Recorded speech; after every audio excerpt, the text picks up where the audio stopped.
ശിവഗിരിയിലെ ശ്രീനാരായണ ഗുരുദേവൻ്റെ മഹാസമാധി ദിനം ഞങ്ങൾ ആചരിക്കുകയാണ്.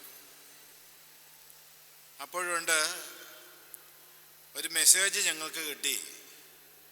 മഹാസമാധിയിൽ ഗവർണറും ഗവർണറുടെ ഭാര്യയും മകളും മഹാസമാധിയിൽ നിന്ന് തൊഴുന്നു എന്ന്. യാതൊരു അറിയിപ്പുമില്ലാതെ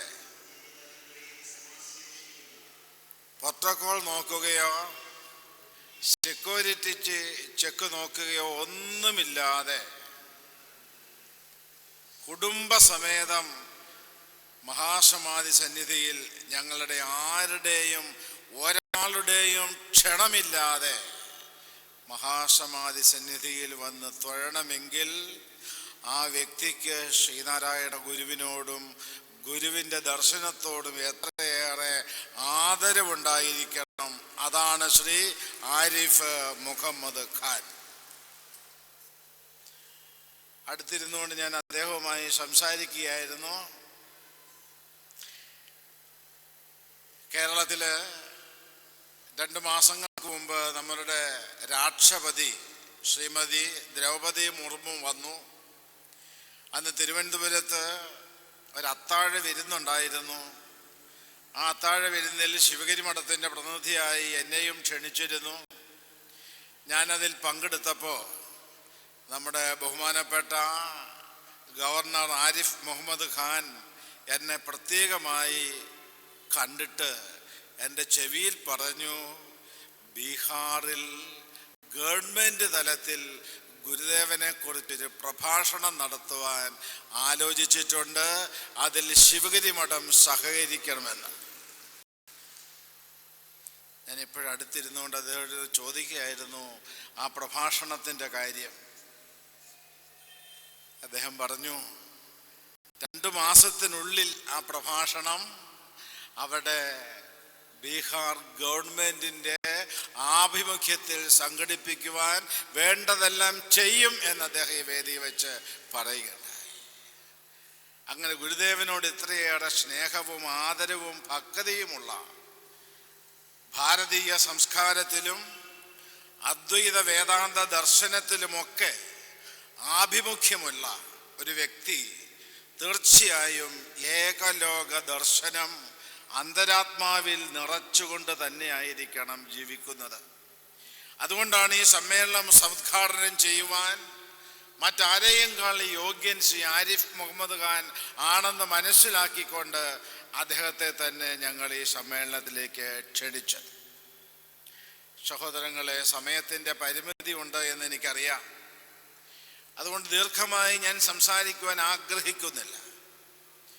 ഇവിടെ ശ്രീ വി മുരളീധരൻ അവറുകൾ ചെയ്ത പ്രസംഗത്തിൽ എങ്ങനെയാണ് ഏകലോക വ്യവസ്ഥിതി സംസൃഷ്ടമാകുന്നത് എന്നതിനെ സൂചിപ്പിച്ചുകൊണ്ട് ഏതാനും വാക്കുകൾ ഇവിടെ പറയുകയുണ്ടായി. മനുഷ്യ ജീവിതത്തിൽ എല്ലാവരെയും ഒന്നായി കണ്ടുകൊണ്ടുള്ള ഒരാത്മീയ ദർശനം എവിടെയുണ്ടോ അവിടെ മാത്രമേ ഏകലോക വ്യവസ്ഥിതിയെ സംസൃഷ്ടമാക്കാൻ സാധിക്കൂ. ശ്രീനാരായണ ഗുരു അവൻ ഇവനെന്നറിയുന്നതൊക്കെ ഓർത്താൽ അവനിൽ ആദിമമായ ഒരു ആത്മരൂപം എന്ന ആത്മോപദേശത്തിൽ എഴുതി. അവൻ ഇവൻ വേറൊരാൾ, ഹിന്ദു, ക്രിസ്ത്യാനി, ഇസ്ലാം, ഭാരതീയൻ, പാകിസ്ഥാനി, ബംഗ്ലാദേശ്, ചൈന, റഷ്യ, ഏത് രാജ്യക്കാരനാകട്ടെ, ഏതൊരു മനുഷ്യനാകട്ടെ, അവരുടെ ഉള്ളിലുള്ളത് ഒരേ ഒരു ആത്മചൈതന്യമാണ്. എല്ലാവരിലും ഉള്ളത് ഒരേ ഒരു ആത്മചൈതന്യമാണ്. ഇത് ഗുരുദേവൻ ബുദ്ധി കൊണ്ട് പറഞ്ഞു വെച്ചതല്ല, ഇത് ഗുരുദേവന്റെ ജീവിത അനുഭവമാണ്. എന്താണ് ആ ജീവിതാനുഭവം? ചെമ്പഴന്തിയിൽ ജനിച്ച നാരായണൻ ഒരു 10-25 വയസ്സായപ്പോൾ എല്ലാം സന്ധ്യജിച്ച് ഭാരതമൊട്ടാകെ ചുറ്റി സഞ്ചരിച്ച് ഏറ്റവും അവസാനം മരുത്വാമലയിലെ പിള്ളത്തൊടം ഗുഹയിലിരുന്ന് ചെയ്ത ഏകാന്തദീപ്തമായ തപസ്സിൽ ജീവാത്മ പരമാത്മ ഐക്യം നേടി സത്യസാക്ഷാത്കാരം നേടുന്നു. സ്വന്തം ജീവചൈതന്യവും പരമാത്മ ചൈതന്യവും ബ്രഹ്മചൈതന്യവും രണ്ടും രണ്ടല്ല, ഒന്നാണ് എന്നുള്ള സാന്ദ്രാനുഭൂതിയിലെത്തുന്നു. ഉപ്പുകൊണ്ട് നിർമ്മിച്ച പാവ വെള്ളത്തിൽ വീണാൽ എന്തു സംഭവിക്കുമോ അതുപോലെ ചെമ്പഴന്തിയിലെ നാരായണന്റെ ജീവഭാവം പരമാത്മ ചൈതന്യത്തിൽ വിലയം പ്രാപിച്ചു കഴിഞ്ഞപ്പോൾ നാരായണനുണ്ടായ അനുഭവ തലമാണ് ഗുരുദേവൻ എഴുതിയത്. മീനായതും ഭവതി മാനായതും ജനനി, നീനാഗവും നഗഗം താനായതും ധരനദീ നാരിയും നരനുമാനാഗവും നരകവും. ആ അനുഭവം എന്തായിരുന്നു?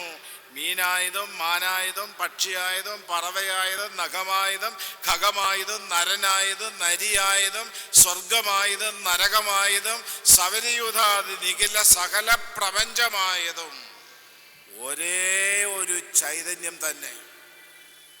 അത് ശ്രീനാരായണ ഗുരുവിൻ്റെ അനുഭവമായിരുന്നു. അങ്ങനെ എല്ലാം ഒരേ ഒരു ചൈതന്യത്തിൻ്റെ സ്ഫുരണങ്ങൾ മാത്രമാണെന്ന് ഉള്ള അനുഭവ തലത്തിലെത്തിയ ഒരു ഗുരുവിനെ സംബന്ധിച്ച് ഹിന്ദുവെന്നോ ക്രിസ്ത്യാനിയെന്നോ ഇസ്ലാമെന്നോ ബൗദ്ധനെന്നോ ദൈവവിശ്വാസമുള്ളവനെന്നോ ദൈവവിശ്വാസം ഇല്ലാത്തവനെന്നോ മതവിശ്വാസമുള്ളവനെന്നോ മതവിശ്വാസമില്ലാത്തവനെന്നോ ഈ ഒരു യാതൊരു ഭേദചിന്തയും ഗുരുവിനുണ്ടായിരുന്നില്ല. എല്ലാവരെയും ഗുരു ആത്മഭാവത്തിൽ കണ്ടു. എല്ലാം ഒരേ ഒരു പരമാത്മ ചൈതന്യത്തിന്റെ സ്ഫുരണങ്ങളാണ്. ജീവോ ബ്രഹ്മൈവ നാവര ശങ്കരാചാര്യർ അദ്വൈത വേദാന്തം സമർത്ഥിച്ചിട്ടുണ്ട്. എല്ലാ ജീവന്മാരും ബ്രഹ്മസത്യം തന്നെ. എല്ലാ ജീവന്മാരെന്ന് പറയുമ്പോൾ മനുഷ്യരിലുള്ള ജീവനല്ല, പശുപക്ഷി മൃഗാദികളിലും പ്രാണിവർഗങ്ങളിലും പറവവർഗങ്ങളിലും എല്ലാറ്റിലുമുള്ള ജീവചേതന ആത്മീയതയിലാണ് മനുഷ്യന്റെ ഏകത്വം നിലകൊള്ളുന്നത്. സഹോദരങ്ങളെ, ഇതിന് സൂചകമായി രണ്ട് സംഭവം കൂടി പറഞ്ഞുകൊണ്ട് എൻ്റെ പ്രസംഗം ഞാൻ അവസാനിപ്പിക്കാം. നിങ്ങൾക്കറിയാമല്ലോ, ഗുരുദേവൻ സിലോണിൽ പോയി. സിലോണിൽ പോയപ്പോ ഗുരുദേവൻ്റെ ഒരു ഭക്തനുണ്ടായി, ഖാദർ. മുസ്ലിം സമുദായത്തിൽപ്പെട്ട ഖാദർ ഗുരുദേവന്റെ ഭക്തനായി. 1918 പിന്നെ 1926 ഗുരുദേവൻ സിലോണിൽ ചെന്നപ്പോ ആളുകൾ ഇങ്ങനെ വന്ന് നമസ്കരിച്ച കൂട്ടത്തിൽ ഒരു സന്യാസി വന്ന് നമസ്കരിച്ചു നിന്നു. ഗുരുദേവൻ ആളിന്റെ മുഖത്തേക്ക് നോക്കി മൗനമായിരുന്നു. ആ സന്യാസി കുറെ കഴിഞ്ഞിട്ട് ഗുരുവിനോട് പറഞ്ഞു, സ്വാമി എന്നെ മനസ്സിലായില്ലേ? ഞാൻ പഴയ ഖാദറാണ്.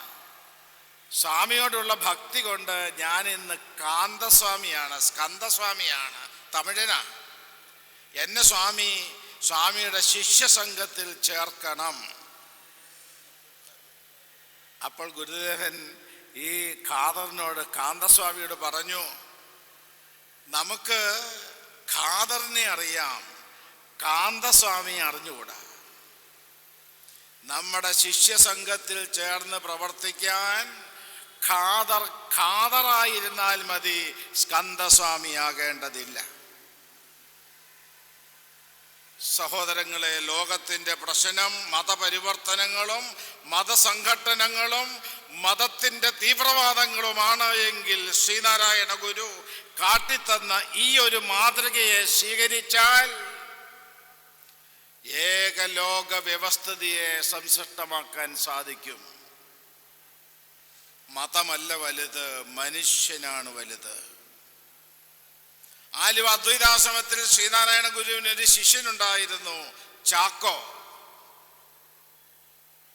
ഗുരുദേവൻ ദീർഘമായി യാത്രയും കഴിഞ്ഞു വരുമ്പോൾ ചാക്കോ തലയൊക്കെ മുണ്ടനം ചെയ്ത് താൻ ധരിച്ചിരുന്ന വെള്ളവസ്ത്രമൊക്കെ മാറ്റി മഞ്ഞ വസ്ത്രവും എടുത്ത് തൻ്റെ പേര് ശ്രീനാരായണ ദാസ് എന്നാക്കിക്കൊണ്ട് സത്യവ്രതസ്വാമിയുടെ കൂടെ ഗുരുവിൻ്റെ അടുത്ത് വന്നു.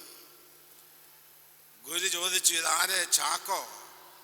അതെ സ്വാമി, ഞാൻ ശ്രീനാരായണ ദാസായി. ഗുരുദേവൻ അരുളി ചെയ്തു, ഇതെല്ലാം പോയി അഴിച്ചു കളഞ്ഞിട്ട് വരിക.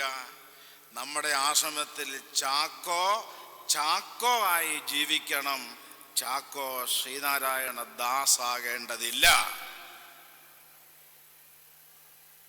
സഹോദരങ്ങളെ, ഇങ്ങനെയൊരു ചിന്താധാര ലോകത്തുള്ള എല്ലാ മനുഷ്യരും, എല്ലാ രാജ്യക്കാരും, എല്ലാ മതക്കാരും സ്വീകരിച്ചാൽ മതത്തിൻ്റെ പേരിലുള്ള സംഘടനകളോ പ്രശ്നങ്ങളോ പിന്നെ ഉണ്ടോ?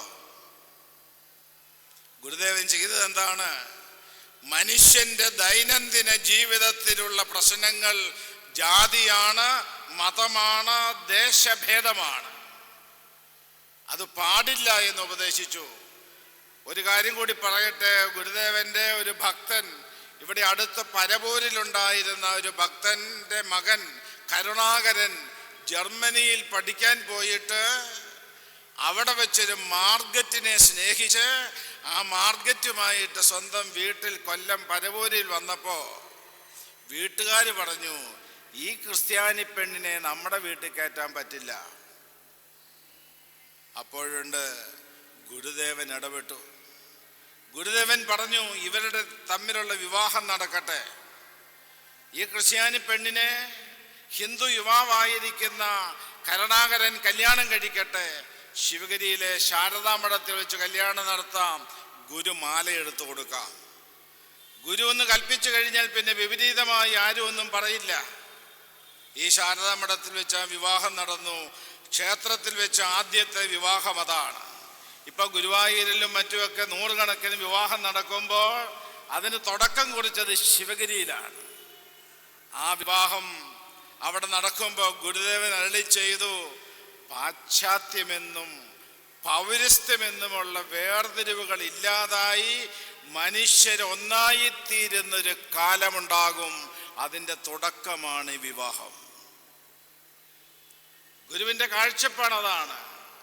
പാശ്ചാത്യമെന്നും പൗരസ്ത്യമെന്നുമുള്ള വേർതിരിവുകൾ ഇല്ലാതായി ലോകം ഒന്നായിത്തീരുന്നൊരു കാലമുണ്ടാകും. അതിൻ്റെ തുടക്കമായിരിക്കട്ടെ ഈ വിവാഹം. അങ്ങനെ ദീർഘമായ കാഴ്ചപ്പാടുകൾ വെച്ചു പുലർത്തിക്കൊണ്ടാണ് ഗുരു അവിടുത്തെ ഏകലോക ദർശനം നിർദ്ധാരണം ചെയ്തത്. ഇന്ന് ലോകം ഇരുകൈയും നീട്ടി ആ ദർശനത്തെ സ്വീകരിച്ചു കൊണ്ടിരിക്കുകയാണ്. വത്തിക്കാനിൽ ആദരണീയനായ ഫ്രാൻസിസ് മാർപ്പാപ്പ ലോക സമാധാനത്തിന് ഏറ്റവും പര്യാപ്തമായത് ശ്രീനാരായണ ഗുരുവിൻ്റെ ദർശനമാണെന്ന് ഉച്ചൈസ്തരം പ്രഖ്യാപനം ചെയ്തു. ഈ അടുത്ത കാലത്ത് ഞങ്ങൾ ആസ്ട്രേലിയൻ പാർലമെന്റിൽ ചെന്നു. ആസ്ട്രേലിയൻ പാർലമെന്റ് ശ്രീനാരായണ ഗുരുവിൻ്റെ പേരിൽ ആലുവ സർവ്വത സമ്മേളനത്തിൻ്റെ ശതാബ്ദി ആഘോഷത്തിൻ്റെ ഭാഗമായിക്കൊണ്ട് ലോകമത പാർലമെന്റ് സംഘടിപ്പിച്ചു. 16 മതങ്ങളുടെ പ്രതിനിധികൾ അതിൽ പങ്കെടുത്തു. ലോക രാജ്യങ്ങളുടെ വിവിധ മതങ്ങളുടെ പ്രതിനിധികൾ പങ്കെടുത്തു. അവിടെ വെച്ചും ശ്രീനാരായണ ഗുരുവിൻ്റെ ഏകലോക ദർശനം ചർച്ച ചെയ്യപ്പെട്ടു. സഹോദരങ്ങളെ, ശ്രീനാരായണ ഗുരുവിൻ്റെ തത്വദർശനം എല്ലാ മനുഷ്യരെയും ഒന്നാക്കുന്ന, ഹിന്ദുവെന്നോ ക്രിസ്ത്യാനിയെന്നോ ഇസ്ലാമെന്നോ ബൗദ്ധനെന്നോ ഭാരതീയനെന്നോ അല്ലെങ്കിൽ ഭാരതീയനല്ലാത്തവനെന്നോ ഭേദമില്ലാതെ, ജാതിഭേദം മതദ്വേഷം ഏതുമില്ലാതെ സർവരും എന്ന് പറഞ്ഞാൽ എന്താ? കേരളീയ ചുരുക്കി സർവ ഈഴവരും എന്നാക്കി ഗുരുവിനെ ഒരു മൂലക്കിരുത്തി. ആ അപരാധമാണ് കേരളീയർ ചെയ്തത്. സർവരും സർവജനതയും സഹോദരങ്ങളായി കഴിയുന്നൊരു മാതൃകാലോകം 1888 അരുവിപ്പുറത്ത് പ്രതിഷ്ഠ നടത്തിക്കൊണ്ട് ഈ സന്ദേശം ഗുരു ലോകത്തിന് നൽകിയെങ്കിൽ പിന്നെ 40 വർഷക്കാലം 1928 വരെ ഗുരു പ്രവർത്തിച്ചത്, ശിവഗിരി മഠം സ്ഥാപിച്ചത്, SNDP യോഗം സ്ഥാപിച്ചത്, ക്ഷേത്രങ്ങൾ സ്ഥാപിച്ചത്, കേരളത്തിലും തമിഴ്നാട്ടിലും കർണാടകത്തിലും സിലോണിലും ഒക്കെയായി സഞ്ചരിച്ചത് ഈ ഏകലോക ദർശനത്തിന് വേണ്ടിയാണ്. ഇന്ന് ഇന്ത്യക്ക് വെളിയിൽ 10-20 രാജ്യങ്ങളിൽ ശ്രീനാരായണ പ്രസ്ഥാനമുണ്ട്. ഇന്ത്യയിൽ മിക്കവാറും എല്ലാ സംസ്ഥാനങ്ങളിലും ശ്രീനാരായണ പ്രസ്ഥാനമുണ്ട്. ഇതിൻ്റെ എല്ലാം പരമലക്ഷ്യം ഈ ഏകലോക ദർശനം, അരുവിപ്പുറം സന്ദേശത്തിൻ്റെ സാഫല്യത. അത് ആത്മീയതയിൽ അധിഷ്ഠിതമാണ്. ഒരേ ഒരു ഈശ്വര സത്യത്തിൻ്റെ സ്ഫുരണങ്ങളാണ് സർവ മനുഷ്യരും സർവ ജീവജാലങ്ങളും. അതുകൊണ്ട് ഒന്നായി ജീവിക്കുവിൻ. സംഘട്ടനം വേണ്ട, വിഭാഗീയത വേണ്ട, പരിവർത്തനം വേണ്ട. എൻ്റെ മതമാണ് വലുത്, എൻ്റെ വേദഗ്രന്ഥമാണ് വലുത്, എൻ്റെ ഗുരുവാണ് വലുതെന്നുള്ള ആ ചിന്താഗതികൾ മാറ്റിവെച്ചുകൊണ്ട് എല്ലാറ്റിനെയും പൂർണ്ണ ഹൃദയത്തോടുകൂടി ഉൾക്കൊള്ളുന്ന ഒരു വിശ്വോത്തരമായ തത്വദർശനം ശ്രീനാരായണ ഗുരു പ്രവചനം ചെയ്തു. സഹോദരങ്ങളെ, ആ ദർശനത്തെ അറിയുവാനും പഠിക്കുവാനും നിങ്ങൾക്ക് സാധിക്കട്ടെ. ആ ദർശനത്തോട് ആഭിമുഖ്യം പുലർത്തുന്ന ബഹുമാന്യനായ ശ്രീ ആരിഫ് മുഹമ്മദ് ഖാന് ശിവഗിരി മഠത്തിൻ്റെതായ പ്രത്യേകം സന്തോഷം, നന്ദി ഈ അവസരത്തിൽ രേഖപ്പെടുത്തിക്കൊണ്ട് എൻ്റെ വാക്കുകൾക്ക് വിരാമം കുറിക്കുന്നു. നമോവാകാം. അടുത്തതായി നമ്മളേവരും ആകാംക്ഷയോടെ കാത്തിരിക്കുന്ന ആരാധ്യനായ